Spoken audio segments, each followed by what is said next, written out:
What's up, Jays? I'm Janae Moultrie. And I'm Brady Mayer. And this is KLHS. Brady, it feels so great to be back and doing shows for everyone again. And I completely agree, Janae. I am so happy to be back on air. We have a lot of fun and interesting stuff to show you everyone today, so let's get started.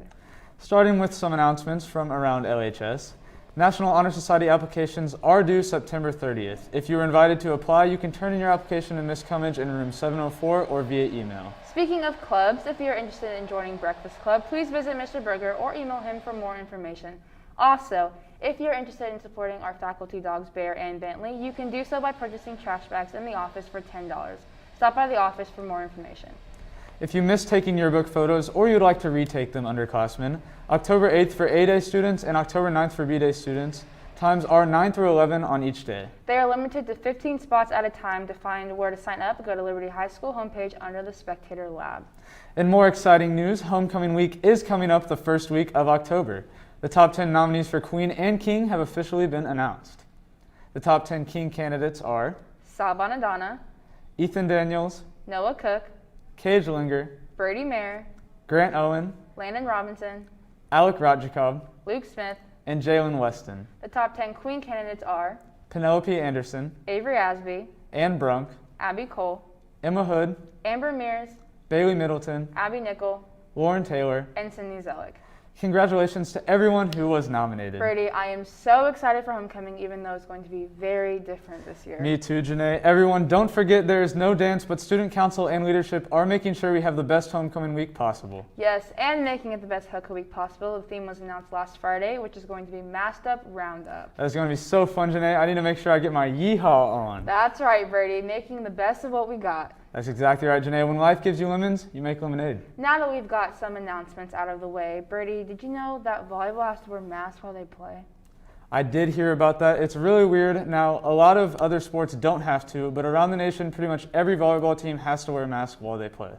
Yep, that is very interesting, Brady, and different. So let's head over to Paige, standing by to unmask some more information about the volleyball team. What's up, Jays? I'm Paige Robinson here with Bailey Middleton, and we're going to be talking about volleyball for the school. How have wearing masks, do you guys wear masks during games? Yes. And how has that affected your playing? I mean, the masks always make it harder to breathe, but that's just another challenge that we have to overcome when we're playing.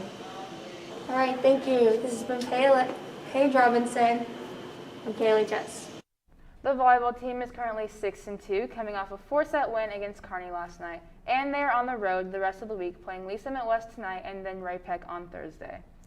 You know who else is doing well this season, Janae? I'm going to take a wild guess and say the Kansas City Chiefs. That is exactly right. The Kansas City Chiefs beat the Ravens last night to improve to 3-0 on the season. I don't know if you guys have heard, but there's something called an election going on, and the world is pretty crazy right now. People are scrambling to get registered to vote, whether it be via mail in balloting or in person. As reported by The Atlantic, as many as 156 million people are projected to vote in the 2020 presidential election. Everyone, of course, has many opinions on who should win this presidential election.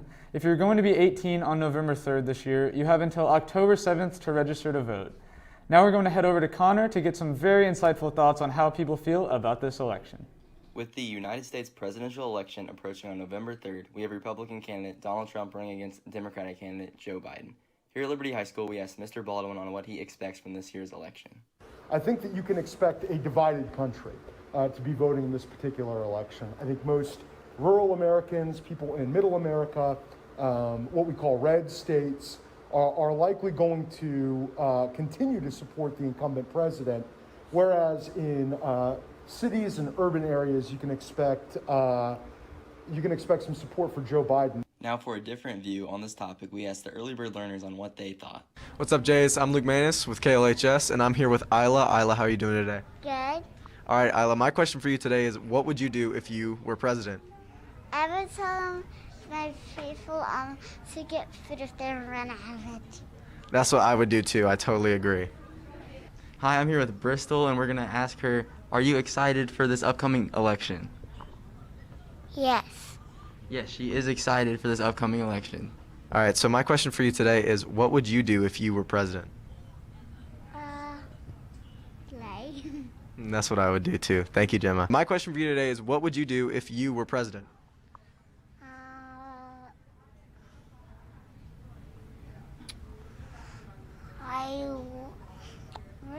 the presidents do stuff, but don't I don't know what presidents do, but I do know what presidents can ask policemen questions. That's awesome. That's exactly what presidents do. That wraps up this segment on this upcoming election. This has been Connor McLean and Luke Manis signing off from KLHS. Connor, thank you so much for those wonderful interviews. I didn't know those little kids were so smart. Me neither, but I thought their answers were very insightful. You know how different things are right now, Brady, with hand sanitizing stations outside of classes and everyone wearing masks and the desks being 6 feet apart. It's definitely a lot for the start of an unusual school year. It is very difficult to deal with all that, but thankfully, Allie Reese is standing by with nurse Becky Kovac to learn more. Hello, my name is Allie Reese, and today I'm here with Miss Kovac. How are you today? I'm doing fine, thank you. We're going to ask her a few questions about the procedures and everything that's going on with COVID and how she feels about it. So what should a student do if they are feeling sick?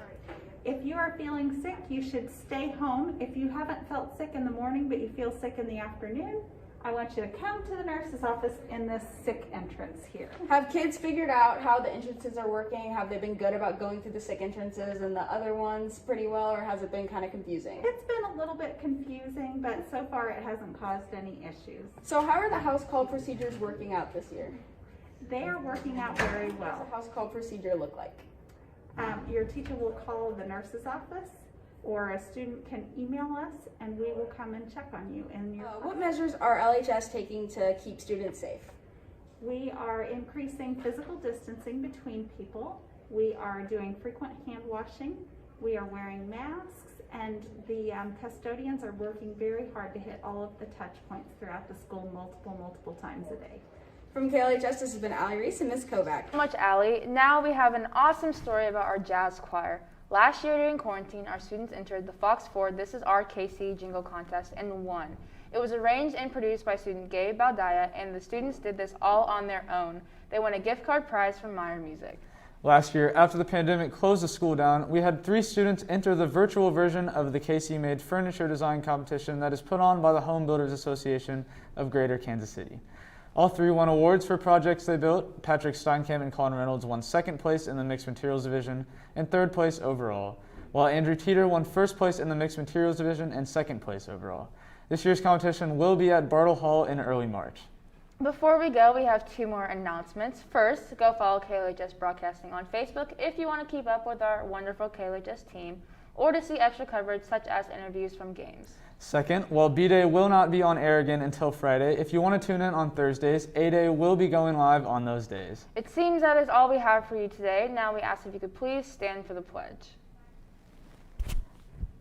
I pledge allegiance to the flag of the United States of America and to the republic for which it stands, one nation, under God, indivisible, with liberty and justice for all.